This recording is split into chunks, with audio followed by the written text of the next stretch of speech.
What's good with the YouTube? You already know, Big Flocka with a convicts reaction, where I smash, dash, and react. Please hit the like, subscribe, comment, do all those things to help support this channel, and hit that bell notification for future fire reactions. Now, I was watching the Blue Devils video of him having Lefty Gunplay on to talk about what happened at Hoodstocks, right? And there's a lot of things when you watch this video of what Lefty says, and to me it raised a lot of questions and a lot of red flags about the things he's discussing. And it's obvious, he talks about that he tries to train for, media attention that he gets and people trying to stir the pot and throw him off, right? But he's also an attention whore. Most definitely he's an attention whore. Because if you watch this video, he made every excuse about what happened.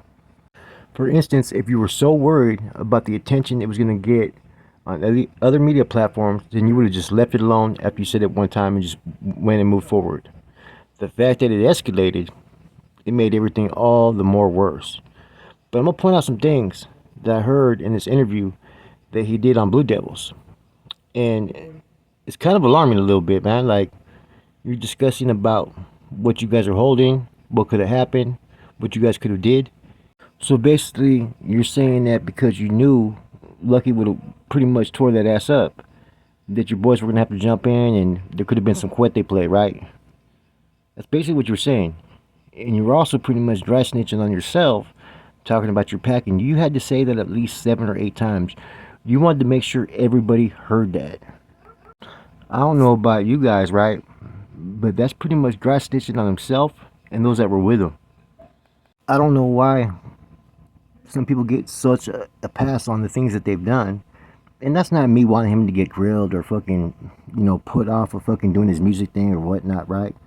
But someone needs to be up on his helmet, because some of the choices that he has made has caused nothing but problems, right? And it all circles around his ego, his having to clout chase, him having to just fucking put himself out there like he's some superior god. It's just like with the Lazy Boy situation. He instigated that, attacked him for no other reason, just because he mentioned some things that what he thought, his opinion.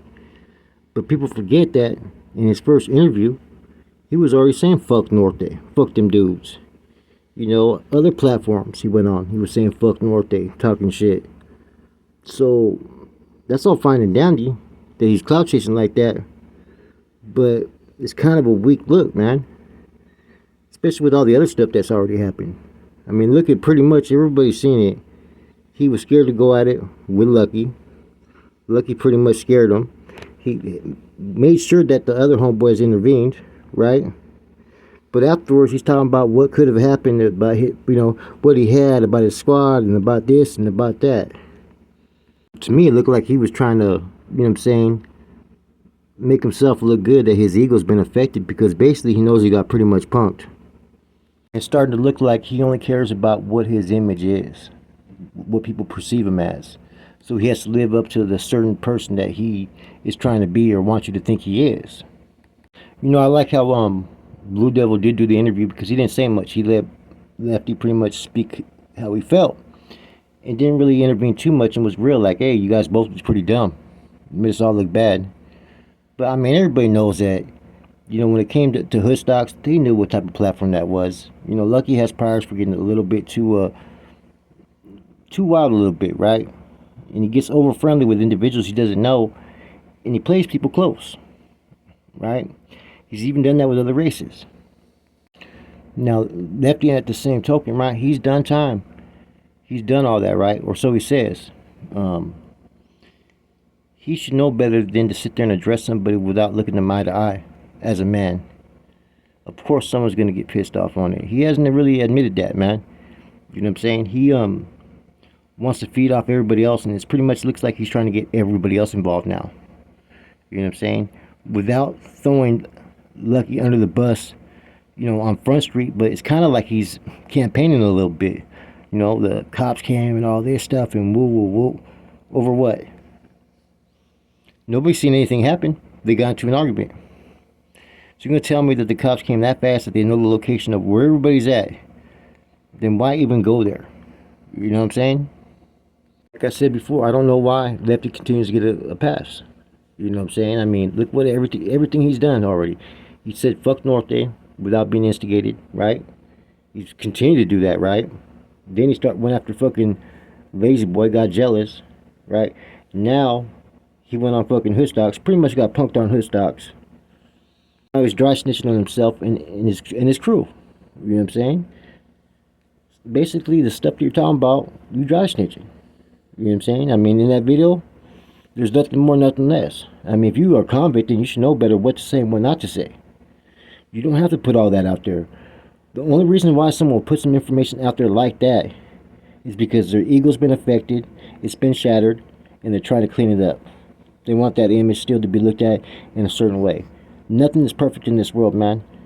You pretty much got fronted off on a lot of shit, and it's only up to you to fix it, not by what you did in the past, but what you do in the future.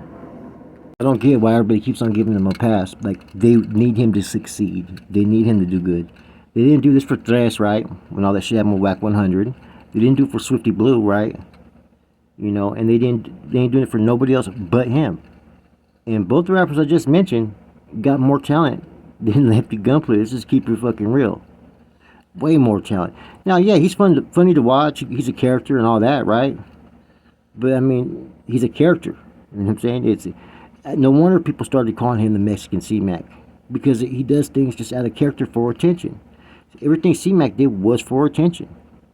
But you knew the difference from the real and fake, and that you knew, even though he's kind of being real by that realness isn't as real as it really looks.